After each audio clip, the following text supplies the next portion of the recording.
অসীমদার মতো এত talented artist ভারতবর্ষে আছে কিনা আমার সন্দেহ। পশ্চিমবঙ্গ তো ছেড়ে দিই। এইরকম ট্যালেন্ট, এইরকম আওয়াজ, এইরকম তার প্রেজেন্টেশন আমি খুব কম দেখেছি। আমি অসীমদার এমন কোনো রেকর্ডিং যেটা আপলোড হয়েছে শুনেছি, এমন কোনো রেকর্ডিং নেই যা শুনিনি।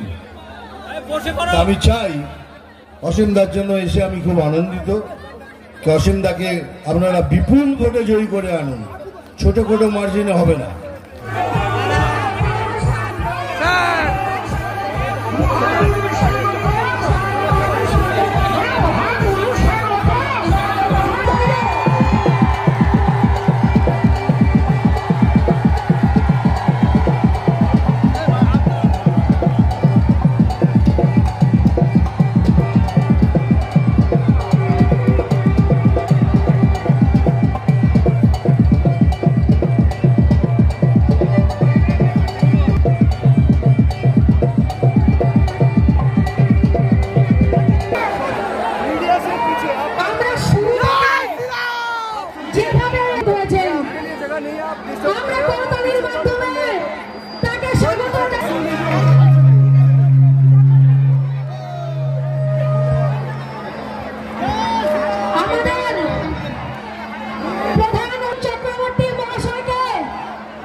তবেই তো ওনার ট্যালেন্টকে আপনারা রেসপেক্ট করবেন, ইজ্জত দেবেন।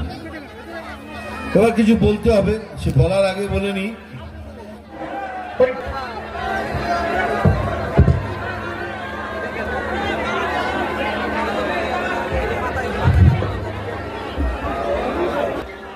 আমাদের মধ্যে যার জন্য অধীর আগ্রহে অপেক্ষা করেছিলাম সেই মহাগুরু, মহানায়ক, রাষ্ট্রপতি পদ্মভূষণ প্রাপ্ত সেই মিঠুন চক্রবর্তী আমাদের মধ্যে উপস্থিত হয়েছেন। এইরকম মিথ্যে কথা জীবনে আমি, আমার এত বছর বয়স হয়ে গেল, আমি কোথাও শুনিনি।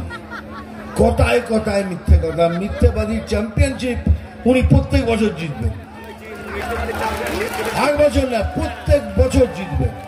দেখুন, এই মুসলমান ভাই বোনরা এখানে যদি আছেন বা দূরে আছেন, তাদের বলছি, হ্যাঁ আপনারা তো বিশ্বাস করেন বিজেপি মানেই মুসলমানদের পছন্দ করে না, খুব ভুল। বিজেপি মুসলমানদের বিরুদ্ধে নয়, আমি তার জিম্মা নিয়ে বলছি।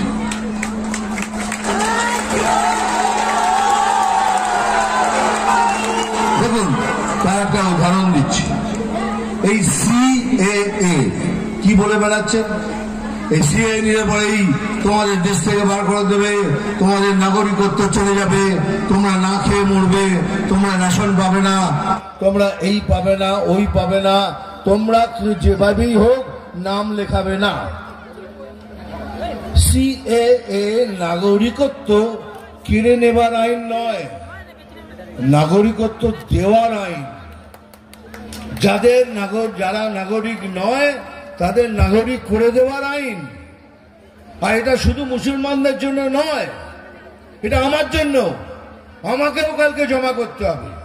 আমি ভারতবাসী হলে পরে আমাকে, তোমাকে, খ্রিস্টান, মুসলমান, হিন্দু, শিখ ভাই সবার জন্য জানো।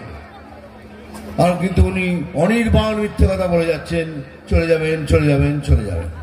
চলুন, আমি আপনাদের সামনে একটা চ্যালেঞ্জ রাখছি। যা বললাম এটা যদি ভুল হয় তাহলে এই মাঠে আপনারা সবাই মিলে এসে থুতু ফেলবেন, আর আমি সেই থুতুটা চাটবো। এই মাঠে আপনারা সবাই মিলে এসে থুতু ফেলবেন, আর আমি সেই থুতুটা চাটবো।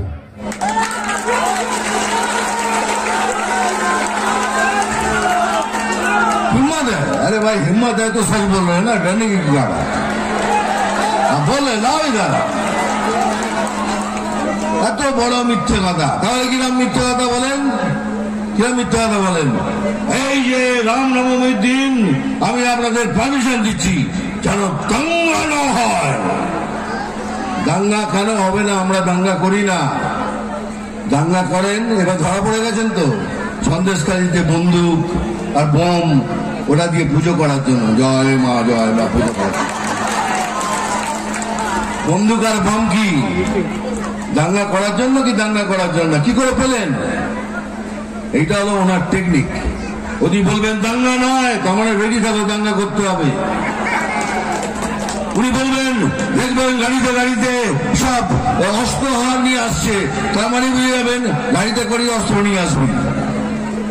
কারণ ওটা ইন্ডিয়ানলি উনি হিন্দার কে গাড়িতে করেই সব অস্ত্র নিয়ে আসবে। আপনাদের বলে রাখলাম, দয়া করে আমার কথা শুনুন, ওই কথায় বিশ্বাস করবেন না, মিথ্যে প্রচারে যাবেন না। তা নাহলে কি হবে, আপনি যদি নাম না লেখান তাহলে আপনি গভর্নমেন্টের যত সুযোগ আছে কিচ্ছু পাবেন না। এই জন্য পাবেন না কারণ আপনার কাছে কার্ড নেই, আধার কার্ড নেই। আধার কার্ড খুব জরুরি আজকের দিনে। আধার কার্ড মানেই আপনি এই দেশের নাগরিক।